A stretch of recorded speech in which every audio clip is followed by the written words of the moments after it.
A waitress confessed her crush in a note left on a customer's receipt. She didn't know he was the CEO, watching from the corner. "All right, listen," Melissa whispered, as she wiped down the counter with deliberate slowness. "If he comes in today, I swear I'm going to write a little love note on his receipt." She didn't dare glance up just yet, but the smile twitching at the corners of her lips betrayed a strange mix of mischief and nerves. Lily, balancing a tray of clean mugs, shot her a grin. "You say that every week, Em, but when he actually shows up, you clam up like a scared kitten." Melissa rolled her eyes, but her cheeks warmed. "No, seriously. I mean it this time. He's been coming in every Tuesday, sitting at the same table, ordering the same coffee and giving off the exact same unreadable, mysterious energy. I'm going to do it. A small note, just enough to let him know I notice." Lily chuckled. "You know what? I dare you. No backing out this time." "Fine," Melissa said, steeling herself. "If he walks through that door today, I'll do it." As if summoned by the challenge, the bell above the entrance gave its usual soft chime. Melissa froze. Lily's eyes widened as she turned. "Well, speak of the devil," she murmured. There he was, James. He walked in with that quiet confidence that never quite came across as arrogance. Always dressed simply but sharply, today it was a charcoal gray button-up shirt and dark jeans, sleeves rolled just past his forearms. His hair was slightly tousled, as though he had run his fingers through it moments before. He didn't scan the room. He never did. He'd just walked directly to table number 9, like it was waiting for him. Melissa's heart beat a little faster, her hands momentarily stiff against the counter. "That's your cue, Braveheart," Lily teased under her breath as she passed behind her. Taking a slow, steadying breath, Melissa grabbed her order pad and made her way over. "Hi, welcome back," she greeted with a smile. "The usual?" James nodded once, his eyes meeting hers briefly. There was always something steady and unreadable about them, like he saw more than he said. "Coming right up." Melissa returned to the counter, made the order, and spent the next few minutes pacing mentally. Her palms were slightly damp, her pen tapping nervously against the side of her order pad. Lily raised an eyebrow at her from across the counter but said nothing. She knew better than to ruin the moment. When the coffee was ready, Melissa placed the cup on a small tray along with a receipt and a pen. She hesitated, then, with a deep breath, she flipped the paper over and scribbled quickly, her handwriting small but legible. "You make this place warmer. Ever thought of talking to your waitress?" She nearly laughed at herself. It was bold, maybe too bold. But she folded the receipt neatly beneath the coffee and carried it over. "Here you go," she said, setting it down gently. "Thanks," James replied, glancing up at her. Their eyes met again, a flicker of something softer passing through his expression.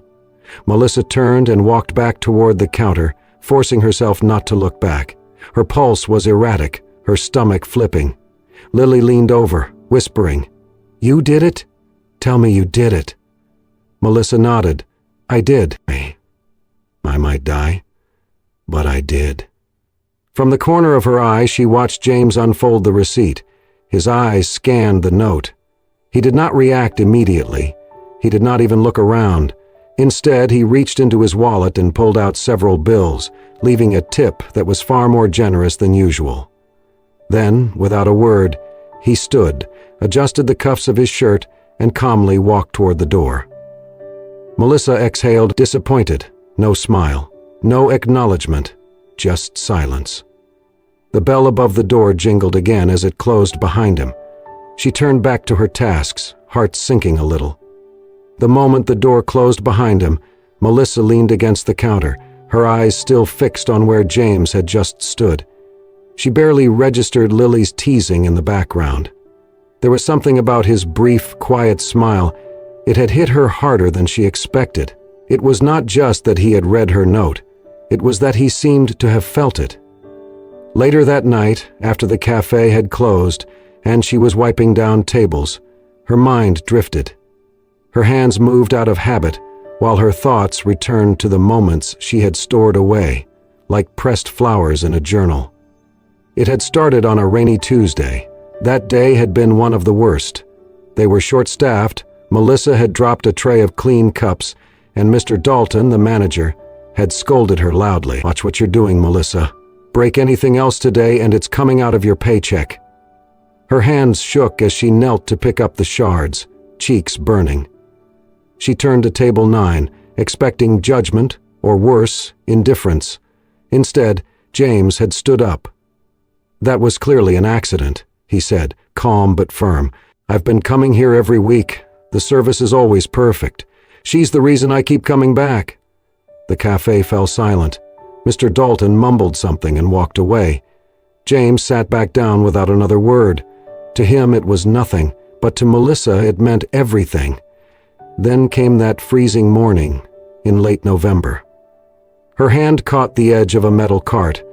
Just a scratch, but enough to sting. She worked through it, not expecting anyone to notice. When she returned to James's table later, he was gone.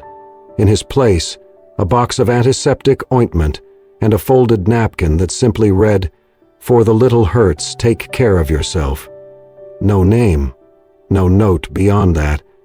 But Melissa had stood there, stunned, eyes misting. She still kept that napkin, tucked into the pages of her old sketchbook. He never treated her like a background noise, never checked his watch, never looked irritated when service was slow. He waited, calm, always with the same quiet gaze. And when she walked by his table, it felt like he was not just seeing her, but noticing her. Like he was listening without speaking. There was a stillness about him, not distant, but observant, grounded. They had spoken less than a dozen full sentences, but he had become a constant in her days, a gentle presence in a job that too often made her feel invisible. She told herself it was just a crush, just something harmless to cling to between shifts and small dreams. But when she started looking forward to Tuesdays, when she caught herself fixing her hair in the reflection of the espresso machine, she knew. She liked him. More than she should. More than she meant to. What she did not know was that James's presence at the cafe had not been accidental. He had started coming for work. As CEO of the coffee chain, James had a habit of visiting different branches undercover, watching how things were really run. No name tag, no introductions, just observation. But he kept returning to this one. Because of her. He noticed her long before she noticed him. It was in the way she greeted regulars by name, how she tucked extra napkins into an elderly woman's purse, how she smiled when no one else was watching, the way she placed her hand on the counter, steady and open, whenever a customer looked lost. She didn't know she was being watched, not critically, but with admiration. James had never planned to speak, never meant to get involved, but then came the note. A single sentence scribbled on a receipt. "You make this place warmer. Ever thought of talking to your waitress?" She had seen him, not through him, not around him. She had truly, finally seen him, and in that moment, James felt something shift. The world just slightly tilted on its axis. James stepped out of the cafe with his hands in his pockets, his calm exterior cracking as he rounded the corner. A laugh burst from him, genuine, unguarded. He looked up at the sky and laughed again, a little breathless. Then, like a teenager whose crush had just smiled back, he jumped. Just once, light off the pavement, arms loose at his sides. He landed, exhaled, and looked around. A couple gave him a strange look, but he did not care. He clicked the car key in his pocket, the familiar chirp from across the street grounding him slightly. As he slid into the driver's seat, still grinning, he whispered, "Calm down. She doesn't even know who you are." And that was the truth. To Melissa, he was just the quiet man at table 9. She did not know about his board meetings, the title CEO, or the loneliness of hotel rooms across time zones. She did not know his name. But she had written him a message on a receipt that made him feel more seen than he had in years. As he drove through the city, his giddiness simmered into something quieter, steadier. By the time he reached his office, the joy had rooted itself deep. He rode the elevator to the top floor, nodded to the receptionist, and stepped into his office without turning on the lights. The city glowed beyond the glass windows. James dropped his keys and picked up his phone. "Caleb," he said when his assistant answered. "I need a favor. Quiet and discreet." "Yes, sir." "There's a server at the Maple Hill Cafe. Her name's Melissa, mid-20s, short brown hair. I just want a little background, nothing invasive, just enough to understand her better." Caleb hesitated. "You're not vetting her for a position." "I'm not hiring her," James said. "She wrote something to me today. It made me feel human." "I'll handle it," Caleb replied. James stayed late, pacing the office, trying to walk off the restlessness. When the file arrived, it was past midnight. It was short, respectful. Melissa lived with her younger brother, Noah, in a modest apartment. Their parents had died within a year of each other, cancer, then a car accident. Melissa had left school to raise Noah, putting aside a promising career in interior design. She had been at the cafe for 3 years. No complaints, no infractions. She had even organized a coat drive for the homeless, using just a tip jar and paper signs. James read every word slowly, admiration building. She had endured so much and still greeted strangers with kindness. He leaned back in his chair, then reached for his phone again. He opened an old social media app and created a new account under the name Nathan Rowe. The bio read, "Just a guy who likes good coffee and better people." Melissa's profile was easy to find, public, modest. Photos of sunsets, doodles of room layouts on napkins, coffee cups, and one picture of her and Noah in front of a Christmas tree. Without overthinking, James hit follow. Then he typed, "Hi, I think you served me once. You made the best coffee I've ever had." Melissa saw the message as she slid into bed. The name Nathan Rowe meant nothing. The profile photo was a blurry coffee cup. The message was short, polite. She hesitated. The profile had nothing suspicious. A few quotes, a photo of a park bench, a book. So she replied, "Thanks.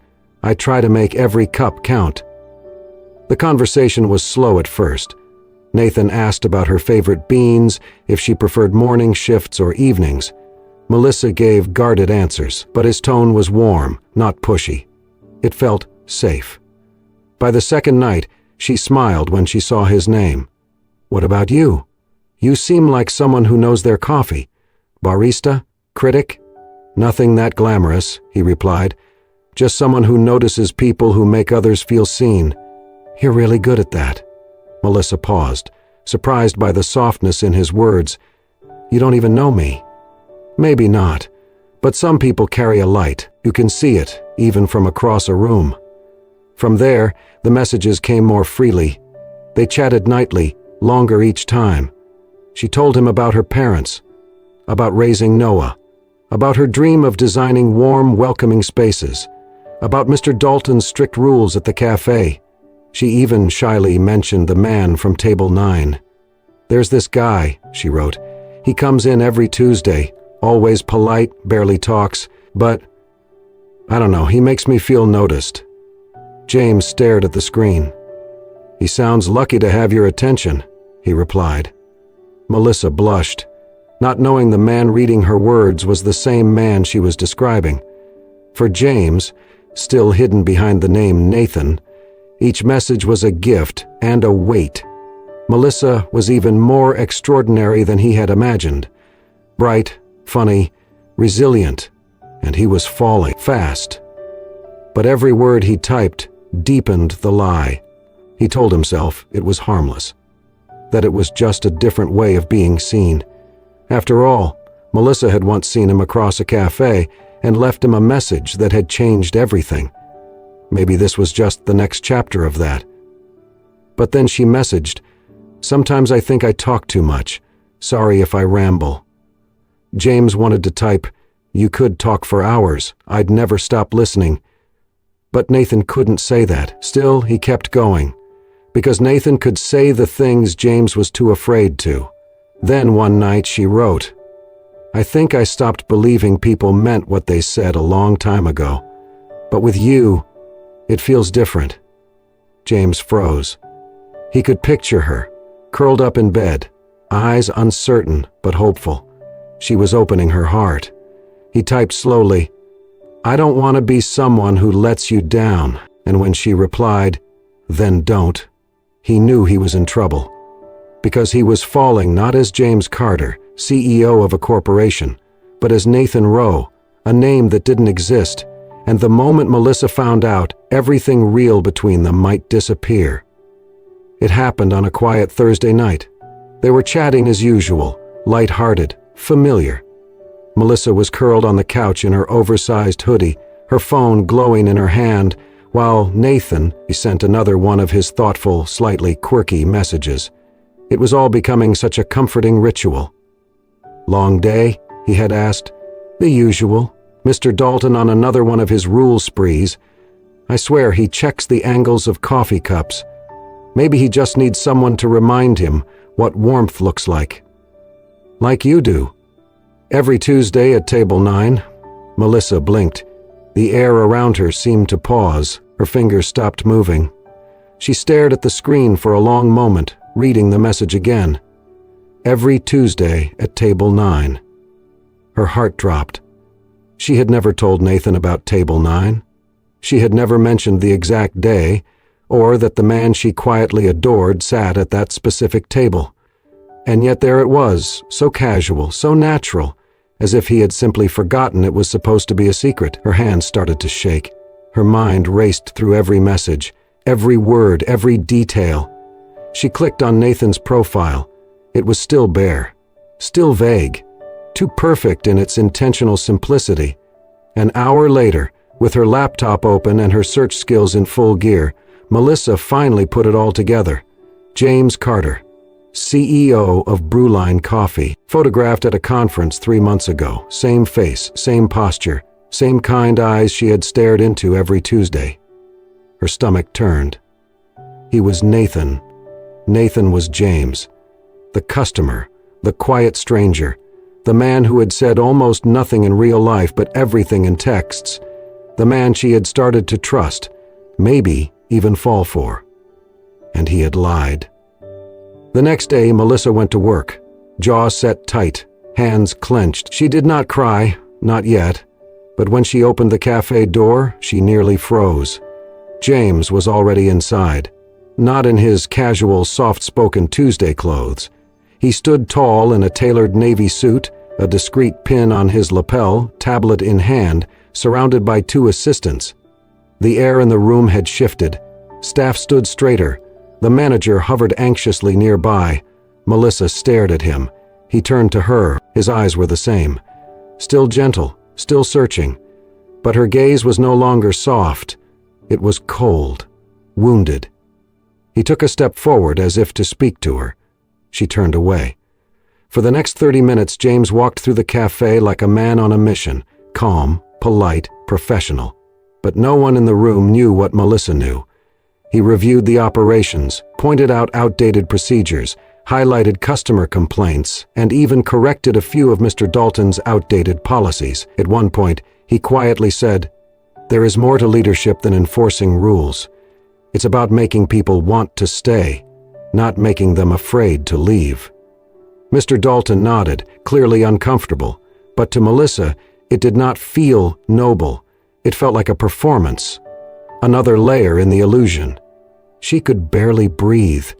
He had been observing them all along, playing the silent customer, watching, listening. Then, when he felt like it, slipping behind a mask and entering her life with a new name. And what hurt most was that, through it all, she had been honest. Every message, every memory shared, every vulnerable word she had sent into the digital unknown. He had received them not as James, but as a man pretending to be someone safe. That evening, Melissa sat on her bed, staring at her phone. Nathan's, James's, last message still sat there, unread. "I'm sorry. Please let me explain. I never meant to hurt you," she typed, hands trembling. "Why did you pretend to be someone else? Was this a game for you?" The reply came quickly. "No. I didn't lie to play. I lied because I was afraid the truth would scare you away. I wanted you to see me first, the part of me that's just a man, not a title. But it was too late. Melissa's heart felt like it had folded in on itself, because he had not trusted her with the truth. And now she did not know what had ever been real. She put her phone down and pulled her knees to her chest, willing the tears not to fall. For the first time in weeks, her screen stayed dark, and in her chest, something small and hopeful began to quietly break. Melissa handed in her resignation 2 days after the truth came crashing down. She did not scream or argue. She simply printed the letter, signed it with a trembling hand, and left it on Mr. Dalton's desk. When asked to stay until a replacement was found, she nodded wordlessly. The days that followed dragged like wet cement. She showed up for her shifts, apron on, hair tied, polite smile in place, but everything about her felt hollow. Her eyes, once filled with soft light and laughter, were now dull with disappointment. She went through the motions like someone walking through fog, disconnected and numb. "I just want this to be over," she confided to Lily in a whisper. "Every minute I'm here feels like I'm standing inside a wound." 3 days into her notice period, on a gray and humid afternoon, the bell above the cafe door rang. Melissa was wiping glasses behind the counter, half lost in her own silence, when she saw him. James. He was not wearing a suit this time. No tie, no badge, no entourage. Just a simple, light-through, button-down shirt and dark jeans. Still composed, still handsome, but different. Softer, more human. He sat down at table 9. Melissa didn't move. Her heart beat faster, but her face remained blank. He did not wait for her. Instead, after a moment, James stood and walked slowly toward the counter where she worked, his steps deliberate, his hands empty. Melissa felt his presence before he spoke. She kept wiping the same glass, even though it was already spotless. She could feel the warmth of him standing just across from her, the same warmth that used to make her heart flutter. Now it only burned. James placed his hand gently on the edge of the counter. His voice was quiet, but not unsure. "Melissa," he said, "please, just 1 minute. Let me explain." She did not look up. Her hands kept moving, but her fingers had begun to tremble. "I have nothing to say to you," she said flatly. Still, her throat tightened with the weight of everything she had not yet said. James hesitated, his mouth opening, closing, struggling to find the words that would make any of this make sense. But Melissa had already turned away.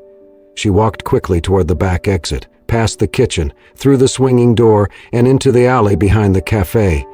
That was when the sky opened up. Rain poured down in sheets, soaking her within seconds. She did not stop. She did not care. The cold and the wet felt oddly appropriate, like the world finally looked the way her heart felt. "Why did it have to be him?" she whispered to the sky, tears indistinguishable from the rain. "Why did it have to be a lie?" She heard footsteps behind her. Turning, she saw James stepping into the downpour. No umbrella, no jacket. Rain plastered his shirt to his skin, his hair darkened and dripping. He reached her in 3 long strides, then caught her wrist gently, breathless. "Melissa, don't go," he said, voice trembling. "Please, just this once. Let me say it." She tried to pull away, but he held on. Not forcefully, but with quiet desperation. "I never meant to hurt you," he said. "I never meant to lie. I came to that cafe for work, yes, but I kept coming because of you. Week after week, I sat there not to observe staff, but to see you walk by." She stood, frozen, rain soaking her down to the soul. "I saw how you treated people," he went on. "With grace, with kindness. You made the world feel gentle again. You reminded me of something I forgot I could believe in." Melissa lowered her gaze, her lips quivered. "I made that fake account not to trick you," James said. "I was afraid that if I came to you as myself, as the man who signs your paycheck, you would see everything but me." Melissa's shoulders shook. She covered her mouth with her hand as the sob rose from her chest. "You know what hurts most?" she whispered, voice raw. I believed in you, in every word you typed. I believed you were real." "I am," he said, stepping forward. "I am real, Melissa, and I'm still that man, just scared. Just in love." Her tears fell freely now. So did his. James closed the distance between them and wrapped his arms around her, holding her like a man who had waited his whole life to be allowed to do so. "I don't want to promise anything with words," he murmured into her hair. "Let me prove it. With time, with everything I have. I don't want a future that doesn't have you in it." The rain didn't stop. Neither did the silence that followed. Because in that embrace, soaked to the bone, hearts thudding in unison, they both knew nothing else needed to be said. Not yet, not anymore. The drive home after the rain was silent but not heavy. Melissa and James sat in his car, both soaked to the bone, their hands resting quietly in their laps. The heater hummed gently, and though neither of them spoke, the air between them had shifted. It was lighter now, no longer taut with tension. James glanced over at her, water still dripping from his hair. "I'm not asking you to forgive me right now," he said softly. "I just want to be here. As long as it takes, until you're ready." Melissa turned her head, her eyes meeting his. For the first time in days, she did not look away.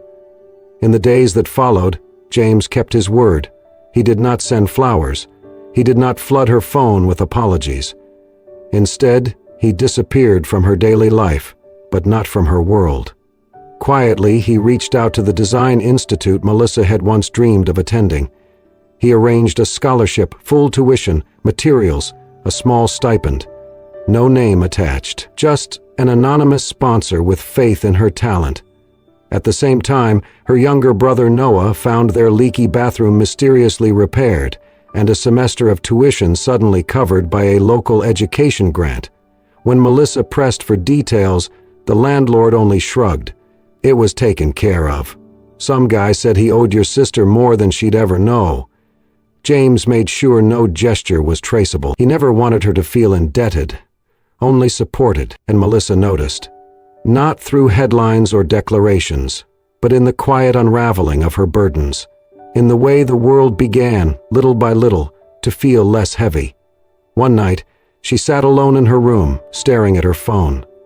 The chat thread with James had been silent for weeks. Her thumb hovered over the screen. Then she typed, "I haven't forgiven you completely, but I'm not angry anymore."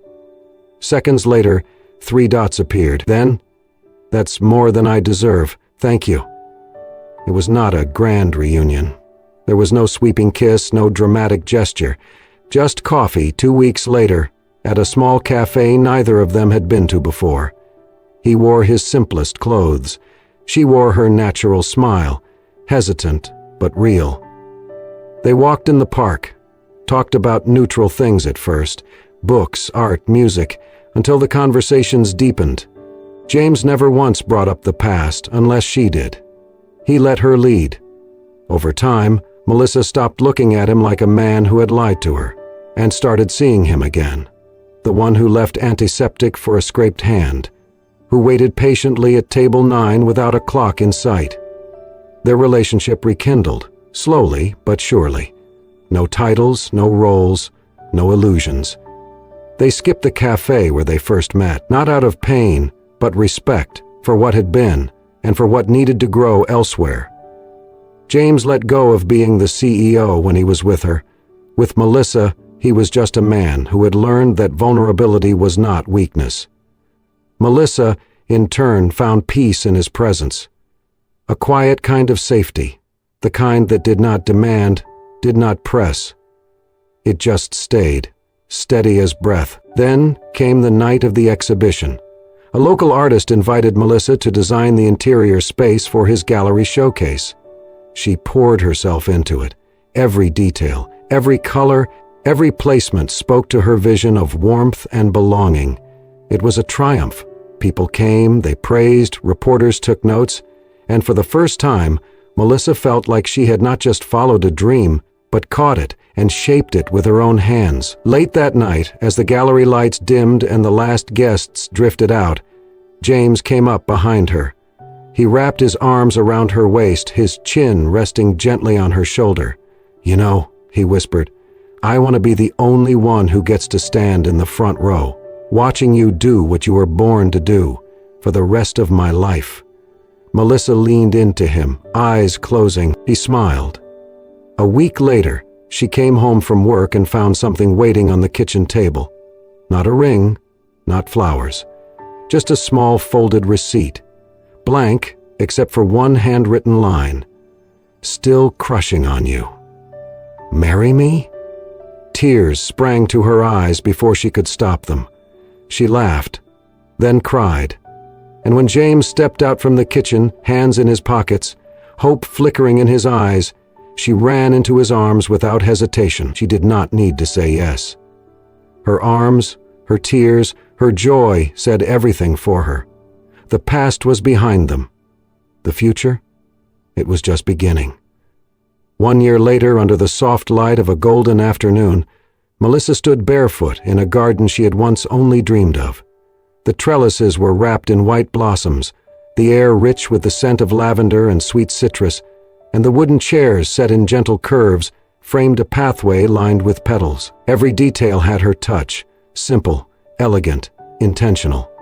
It was not just a venue, it was her canvas. The garden was part of a small event space on the outskirts of the city.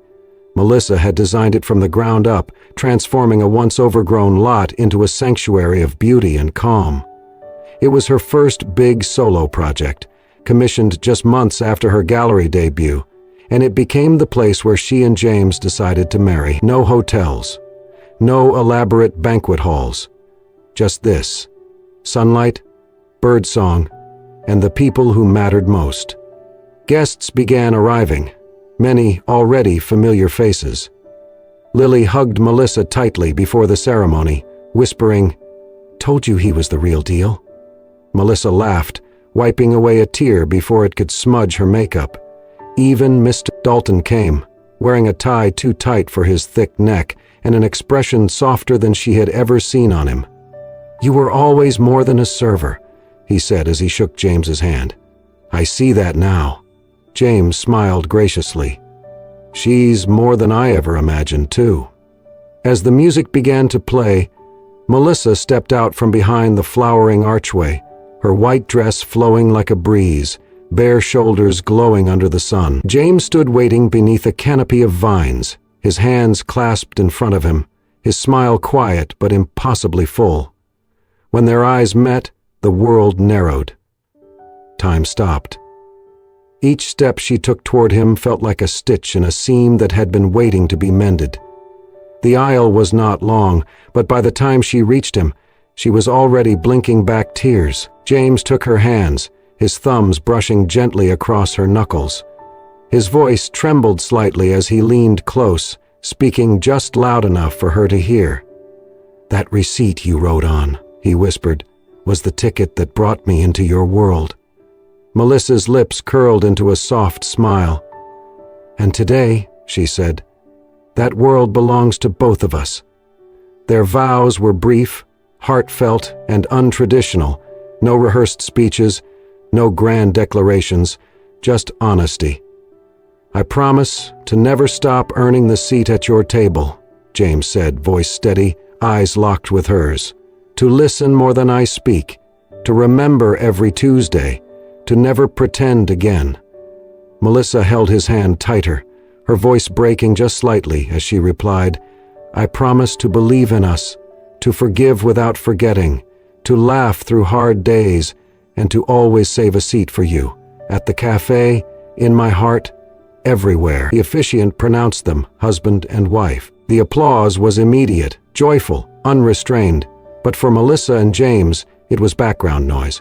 They were too busy standing in a quiet moment neither of them ever thought they would reach, a moment where all the wounds, the mistakes, the silence, and the rain had led to this. A future built on truth and the courage to try again. After the ceremony, the celebration continued in the same garden. Long tables stretched beneath string lights, food served family side, laughter rising with every toast.